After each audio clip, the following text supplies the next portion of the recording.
Super happy to be here. First, just thanks to BRAINVEST, Danny and Montblanc for bringing me here. Thanks to you all for making that connection. What a great opportunity to be able to talk with everyone. I don't have any slides, just going to talk about what I see in the security industry. I've been in security for the last 15 years, and it's been a wild ride. Starting out in security, everyone got excited if there was any mention on the news of anything related to cybersecurity. And now, we can't go a day or even a few hours without, a data breach or a story. It's really dominating everything that we think about from technology to our lives. I speak a little Portuguese, but not enough to even attempt to do this in Portuguese. Actually, not enough to know exactly what we covered when I was introduced. So I'll just give a brief background on some of the stuff I've covered. But CISO at Twitter, we have 319 million users or so, tweeting hundreds of millions of tweets every single day, all around the world. I was at Mozilla, where I worked for security of Firefox and all the systems there. I've been in organizations like OWASP, the largest nonprofit for application security in the world. And before that, I was doing consulting in various fashions for many years. And that gave me this really interesting perspective on security, where it's not just about the fear and the doom and gloom of security and saying this is possible or someone could do that. Instead, I did that. I was hired by banks and governments and telecoms to break into their systems, tell them how I did it, give them a report how to fix it, and leave all in 1 week. That was my first job out of college, and I did that every single week for a different bank for 2 years. And what a great way into the field of security than to be a hacker and see 100-some different situations where you've broken into them in different ways. And so later, when I'd sit down with the leader of a bank and they'd say, "That's not possible, you're just messing with me, you're just trying to sell this," I'm like, "I can do it again for you. I've done it." And it became very powerful. And it's been a wild ride, as I mentioned, moving through different opportunities, seeing security from a consultant side, from an attacker, from a defender. I worked at Motorola defending 150,000 people all over the world in their security operations center. And then moving into organizations to build security programs. There's all these really interesting different things that come together, from technology to organizational dynamics to how do you make a business function without bringing it to its knees while still making it secure. So I want to just talk through some of those things to give you some flavor of what all of these companies are trying to do when they're trying to disrupt security and kind of the inside perspective on the challenges that we face. So one of the interesting challenges that first comes into play is just whether or not companies are prioritizing or even thinking about security. And we know that it's a top issue on websites. We see it in the news. But I think you also might say, of companies or regions of the world where they just aren't taking it as serious as you would hope. And it's this really interesting evolution of maturity. When you get down to it, there's two ways of looking at it. You can go at it from the techie perspective, and many companies do. People running around, heads on fire, everything is falling apart, we have to protect ourselves. And that makes some waves. But the other side of it is looking at it from the business perspective and say, well, let's just step back. Like, if we didn't do this, what would really happen? Why does this actually matter? And that's where you start to see the maturity of this conversation increasing, where it comes down to a few different points. One of them is, fundamentally, if you aren't secure as a business, you are going to impact your user trust. And for one reason or another, you need users to trust you, to give you sensitive information, to use your services. And that somewhat difficult element to measure, if that falls apart, your business can go down. Depending on where you are in the world and what industry you're in, regulatory issues, compliance can be a big part. Especially in the US, there's things like Sarbanes-Oxley, there's things like PCI. If you're not secure, if you don't pass your certifications, you don't get to process credit cards. That goes real quick to your bottom line. If you can't accept credit cards, your business isn't going to do well. Now, the challenging thing about all of regulatory and compliance-based security is that it's really just the entry level. for security. So while it's a driver, it's also somewhat confusing for organizations who say we've met our compliance obligations, but they're not actually secure. The two don't go together as much as you'd hope. And then there's other things like uptime. So even if you talk about, well, I don't have anything to steal in my company, the users, we don't have this trust issue. What if the hackers just bring your business down? If it doesn't work, you're obviously not making money there either. And I'll try and pepper in some interesting stories over my time to drive these home. The uptime example reminds me, years ago I was doing testing when I was at Motorola at the time, and I was doing testing for a client of their telecom infrastructure. And this was back well before cell phones were really a big thing, especially something like international data. And so at that time, I had an international data connection to a company in Southeast Asia, and they wanted me to assess their telecom security. And sitting in my office in Chicago, Illinois, I was able to, through a computer tethered to a basic mobile phone at that time that had an international data plan, I was able to take over the infrastructure of that telecom network in Southeast Asia. I had taken full control. I had remote screens. I was on their servers. And if I wanted to, I could reroute their network traffic and bring down their network in Southeast Asia. And this was 10, 12 years ago. But imagine this guy sitting in the US, halfway around the world, being able to bring down the cell network in Southeast Asia for an entire company. And in some regards, you might say, well, you're doing all this elite hacker type activities. If you watch the movies, I mean, who's seen a hacker in a movie? Dark room, hitting the keyboard really loud. That's how I guess you're supposed to hack. But the thing that I took away from this was it was connecting dots. It was understanding how technology worked. It was looking for, if I do this over here, this doesn't work the way the developer intended, and look, bam, I'm over here. And that level of understanding, like that's just what the security paradigm is that we face. It's the developers assumed one thing, the system admins assumed one thing, and it wasn't true. And the attackers can break through. And this reality is where we are today in all technology, and it's a challenge we'll continue to face. So if you're having trouble convincing people about the importance of security, ask them if their business went down, would it be important then? And then lastly, of course, fraud. The business operates as normal, but this 10% off the top. What are your fraud rates at? It can be a tough item for people to get on top of, and it could be because of security. It could be because of automated attacks. It could be because of intrusions into the systems. There's a lot of different ways where the attackers are incented for just making money. So the businesses, as they mature, are starting to think about this. They're not just saying technology is something we need to secure because security is important. They're saying it matters to our business for a particular reason. So getting to that point in the conversation is great. And when you think about startups and what they're doing, there's a really interesting technical element to what they're doing, and many different startups will pitch their ideas to me. And I'm like, yes, this technically is really cool. I like that from a technology perspective, but let's ask, why does somebody actually want this?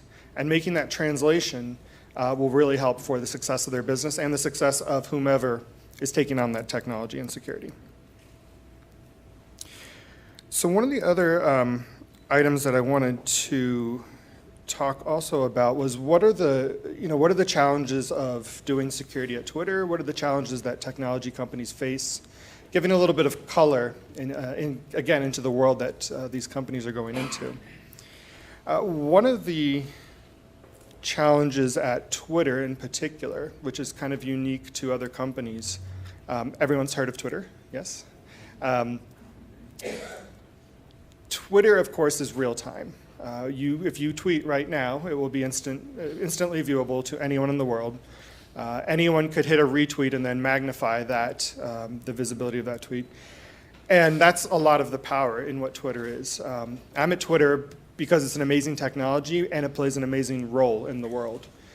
It's been responsible for moving governments. It's been responsible for protests and coordination, from the umbrella protests in Hong Kong to Arab Spring to activities in Ferguson. It's a massively important communications platform and one that I'm very proud of to support. From that, we have people in the world that don't believe in the ability to speak freely, to speak truth to power. And we have organizations, we have governments that don't agree with what we're doing. And that's a very interesting threat that we face. But also by being a real-time platform, we face this unique challenge where if an account is compromised on Twitter, we have about 3 seconds before that tweet goes out. And I think that's not even really true. It's pretty much instant. But the point I'm trying to make is, if an account is compromised on another website, maybe it's a bank, maybe it's a different platform, that security team could detect that compromise, they could make the account whole, they could revert the changes, and everything would be great. Nobody would even know. But on Twitter, that impact is instant. We could revert it, make it whole all in 2 minutes, but that's 2 minutes too late. And so it's a really interesting challenge that we face because of the technology that we are. And it makes us look at our security challenges a little bit differently than other companies. And I think it's good that we have to look at it this way. And that is, everything that we design for security at Twitter is about automation and scale. The concept of having humans evaluate activities, make decisions on them, or humans look at a pane of glass and try and find things, it's an old methodology. It just doesn't work. And I think that this is the right way to go. One, because of Twitter being real time, it's forcing us in that direction.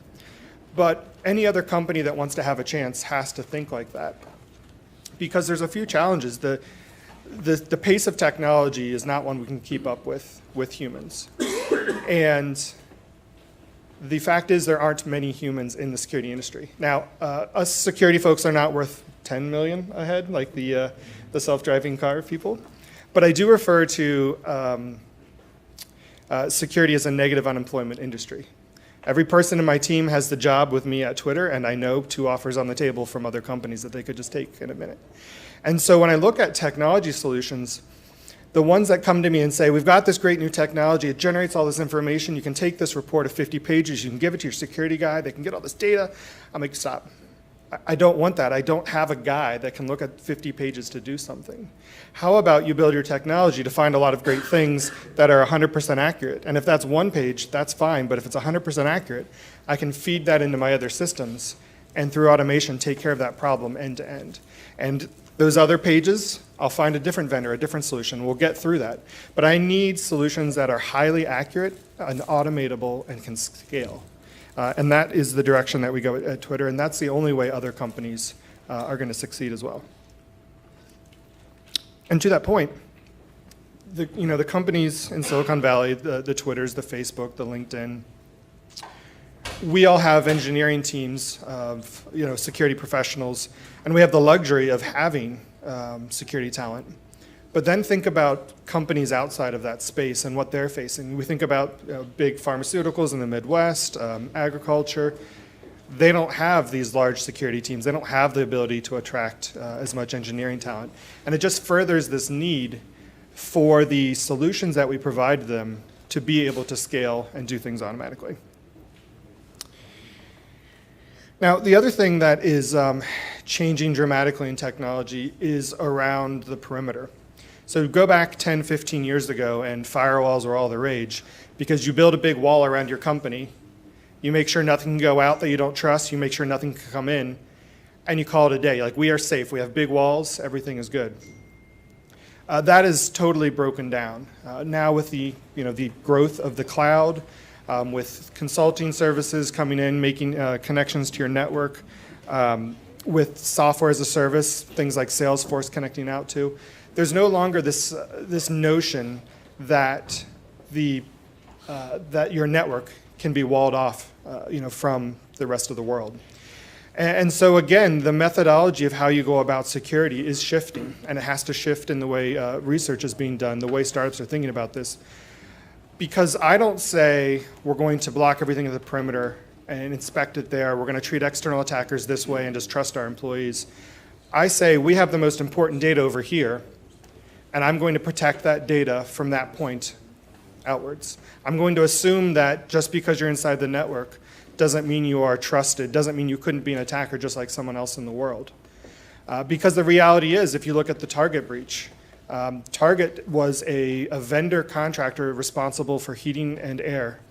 And they came in through a compromise of that connection into the inside network, and then that connection was used to jump all over the place. Now, Target had, a best-of-breed SIM. They had data out the wazoo in their logging systems, but nobody was looking at it.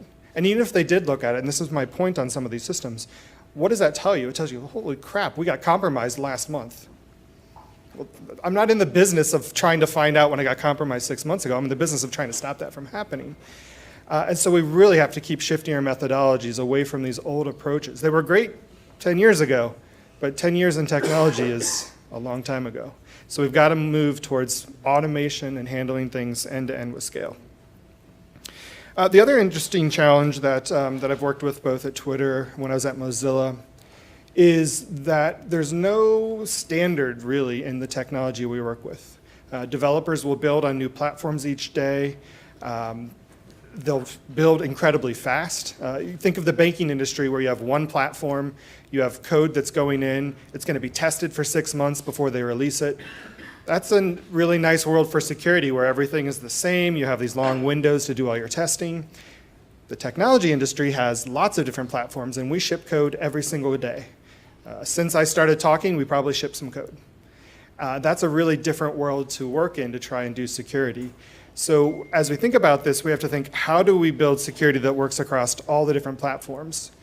And again, can do it fast. Because every time I go out into the industry and say, oh, I'd like to get this solution to help us with security, they say, well, do you use this one programming language or maybe this second one? Because those are the most popular languages, and that's what we built our products for. Well, no, we don't. Those are the ones that people started using 20 years ago. And surprise, in Silicon Valley, we don't use those old languages. We use lots of new things. So again, the challenge that you're going to face for these different companies is saying, we want to use the latest and greatest. We're going to move really fast. Can you keep up? Are you even compatible with what we're using? And so far, a lot of companies can't. So I think when I look at a company that can do that, that's really powerful for me.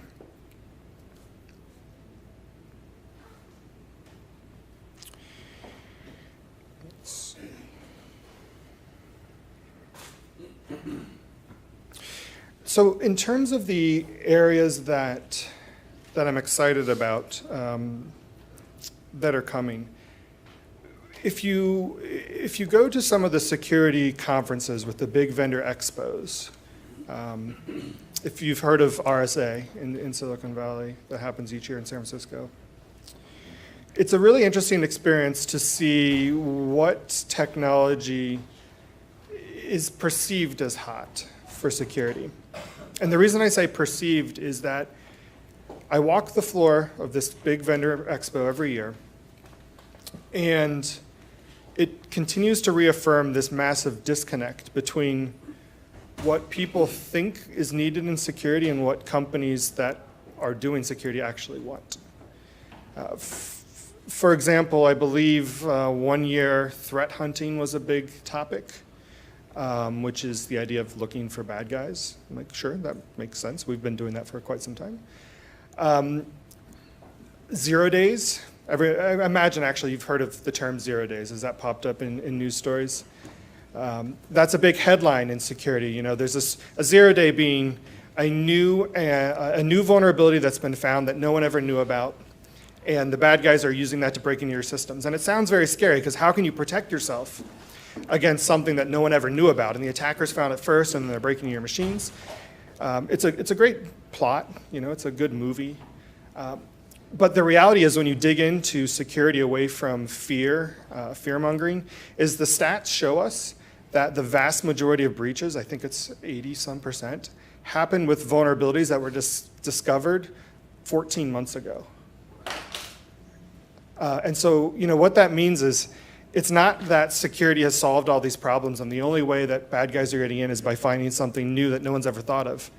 They're simply going and saying, this vulnerability that was found almost over a year ago that you didn't patch, I'll just use that because that's easy. Why would the attackers who are trying to make money do anything harder than they need to? Because the bad guys that we're facing, they are cyber criminals. They're out there as a business making money. They are hacktivists trying to make a point. They are foreign nations that have an agenda. And to that point of the cyber criminals, these are actual businesses. There is a piece of malware that you can buy that you install on websites, and it compromises people that browse to those websites if they're not patched. This malware, if you have trouble using it after you've purchased it, you can call their 24-hour hotline for tech support because they are a business and they want to make money. And why not make more money by having a better customer experience? So going back to the expo, you walk around and you hear all these flashy terms. It's a little disheartening because there's this big disconnect between what we need in the security industry and what everybody is trying to sell. And so I guess what I would say as I'm talking about this is it's not about the flashy headlines in security. There is some fundamental thinking in what we do with our security programs. And if you get the opportunity to talk with people running programs, they'll tell you what they really need. And sometimes it's not as sexy. This concept of being able to manage your fleet and be able to apply patches everywhere is a very real need that seems trivial, but companies aren't able to do that very well at scale all the time everywhere. And another area that I imagine you've all heard of is phishing. Getting those emails that pretend to be your bank. That is not a solved issue, and it's actually one of the easiest ways into a company. You have thousands of employees, and all you need is one of them to click on that email and click on that attachment, and then boom, somebody's inside your network. And it's one of those things that I can speak to, from experience. Again, in one of my roles years ago, I would actually do phishing attacks. I would be hired, and I would. We would send the emails. Those were fun. We'd send the electronic greeting cards. We'd find out what holiday is coming up.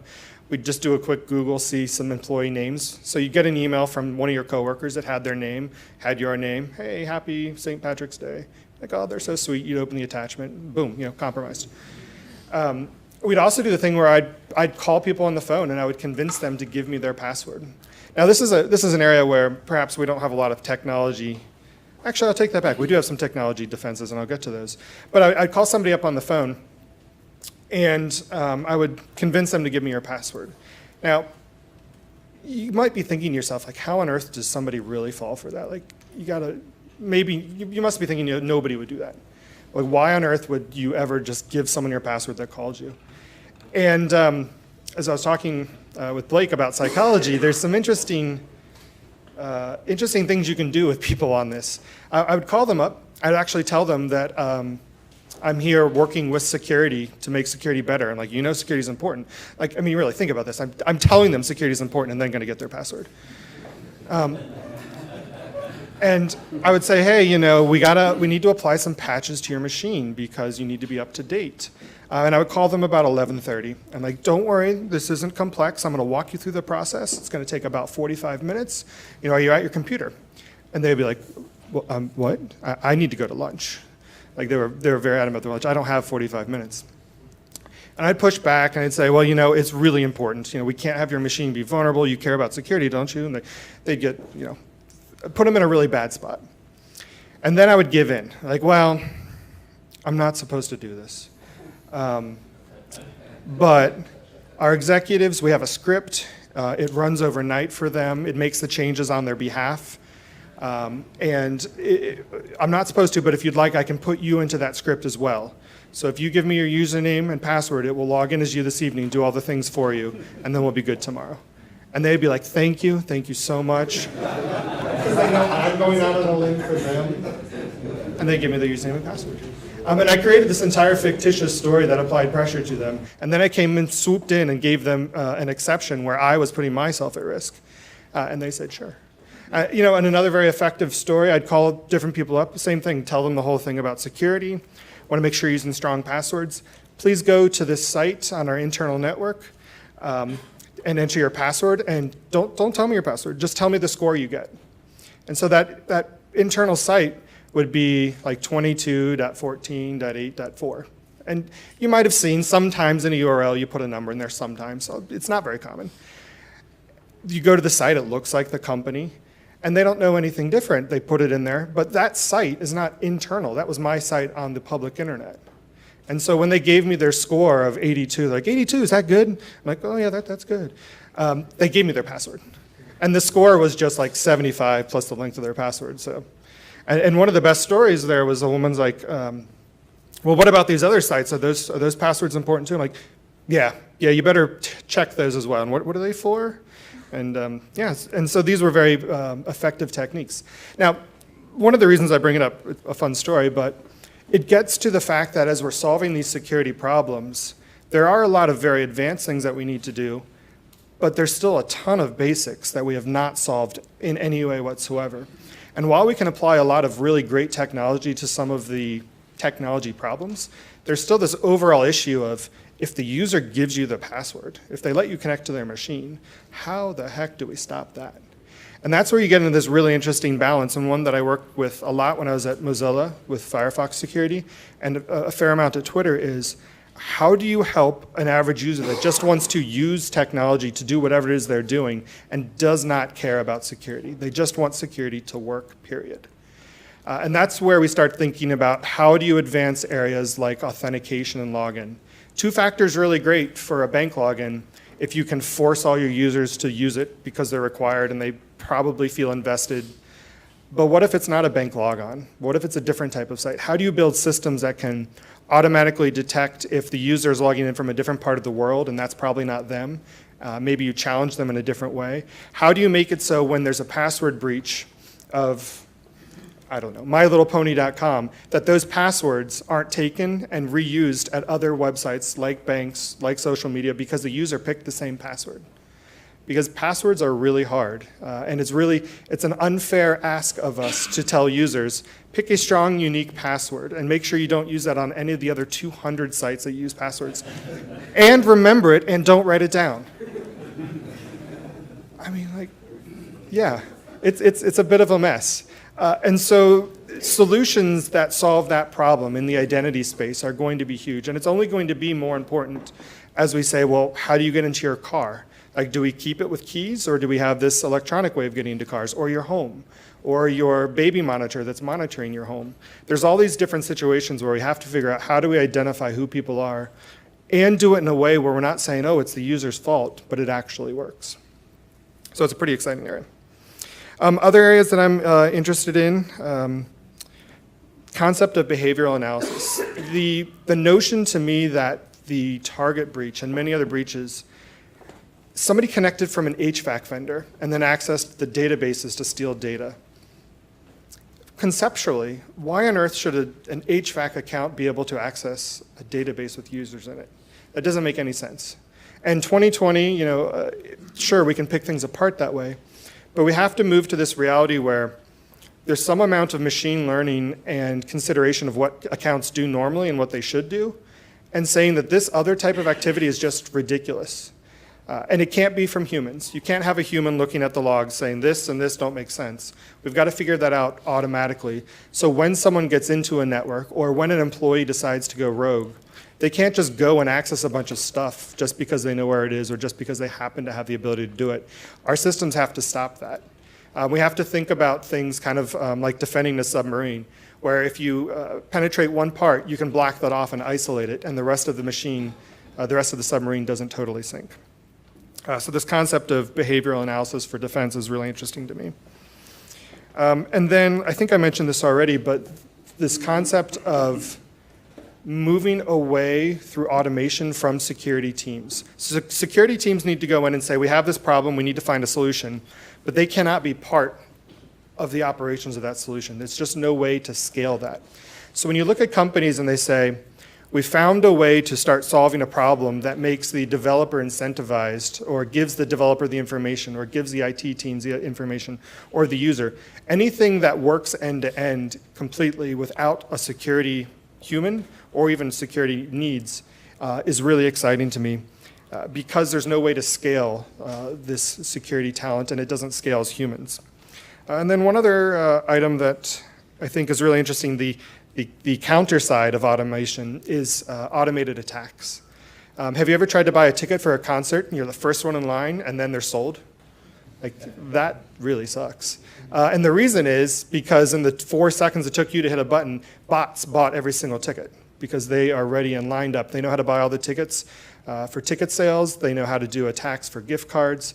It's a space that I worked in previously and still believe strongly in, but this concept of automated attackers against networks and against all of the systems that we build online is going to become very prevalent. And things like cars, things like drones, if malicious bots can control everything, you know, we're going to be in a world of pain.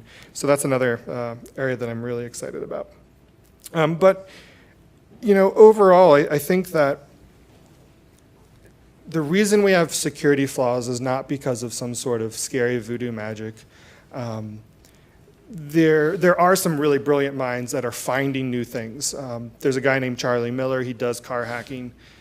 He worked for me for a bit, and I know him. And there's a few of those kinds of people. They are incredible.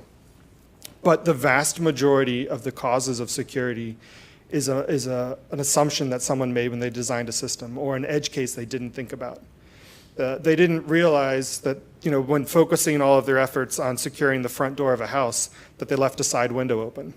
There's just things like that that become the problem. And as our dependency on technology continues to grow and the impacts of technology continue to increase, the space of security is only going to keep growing with that. So we need to think about things that are practical, that scale, that work with technology, that automate, that work in fast speed. And actually tackle the real problems. Because until we do the foundations of security everywhere all the time, there's no need for us to think about these crazy spy movie level attacks when the easy things still work. So it's a very exciting industry. I'm really happy to be a part of it. And I hope that we can continue innovating through all these different companies thinking about security. There's going to be a lot of attempts that perhaps don't hit the mark. But there's definitely going to be a few that fundamentally change the way we do things. And the point of that is to enable technology to do what it really can be. I mean, if we have companies trying to go to Mars and we have cars trying to drive each other, you know, automatically, we need to get security right so we can do the really hard things. Thanks a bunch.